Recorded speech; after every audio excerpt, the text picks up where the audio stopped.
ఏ బాటైనా పర్వాలేదంట, సమయంతో సాగటమే మన సింపుల్ సిద్ధాంతం.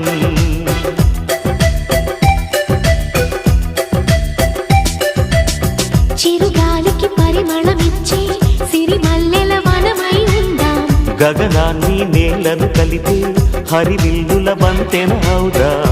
ఆనందం అంటే అర్థం మనమందా, ప్రతి పూట పాటై సాగే హుషారు సరిగమలో. ఎన్నో ఎన్నో రాగాలుండే సంగీతం కాదా, చల్లకి నవ్వుల కేరింత.